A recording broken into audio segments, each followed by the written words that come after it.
Guys, ঋতু তপুর প্রেমের গুঞ্জন কে না জানে। ঋতু হোসেনের ইনস্টাগ্রামের স্টোরি আর বাঙালি দর্শক সব মিলিয়ে আলোচনার কেন্দ্রবিন্দু থাকে ঋতু হোসেন। আর রাকিব হোসেন এবার কানাডা যাওয়ার পর ঋতু হোসেনের এমন কিছু হিস্টোরি সকলের সামনে আসলো যা দেখে সকলে হতভম্ব।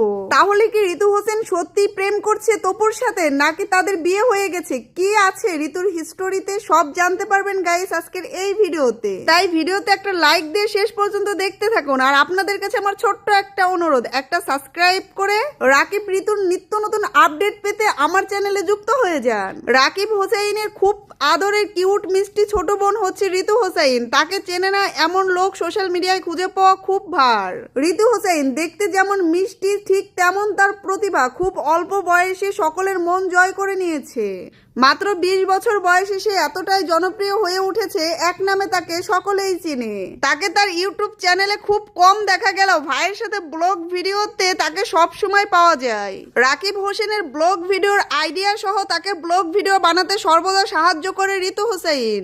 এই ঋতু হোসেনের প্রেম বা বিয়ের গুঞ্জন নিয়ে সোশ্যাল মিডিয়া এখন পুরো তোলপাড়। ঋতুর সাথে একটা ছবি, সেটাকে তপু হোসেন বলে অনেকেই বলছে তপু ঋতুর বয়ফ্রেন্ড। আবার কিছু সংখ্যক লিটিজেন্ডরা বলছে এদের তো বিয়েও হয়ে গেছে। রাকিব অন্তরা যেমন গোপনে বিয়ে করে পরে জানিয়েছে, এরাও তেমন ঠিক গোপনে বিয়ে করে রেখেছে। আবার কিছু সংখ্যক লিটিজেন্ডরা বলছে রাকিব অন্তরা এখন কানাডায় অবস্থান করছে, সেই ফাঁকে ঋতু হোসেন তপুর সাথে কিছু ঘনিষ্ঠ সময় পার করছে। আসলে ঋতু হোসেন এখনো প্রেম করছে বা বিয়ে হয়েছে সেটা নিয়ে অফিসিয়াল কোনো প্রুফ নেই। অপরদিকে রাকিব হোসেন সরাসরি লাইভে এসে বলেছে ঋতুর সাথে তপুর যে ছবিটা, এটা এআই দিয়ে বানানো। এই ছবির সাথে ঋতু হোসেনের কোনো সম্পর্ক নেই। তো গাইস, আপনারা তো এখন বুঝেই গেছেন। এই বিষয় নিয়ে আরো কিছু জানার থাকলে কমেন্টে বলেন।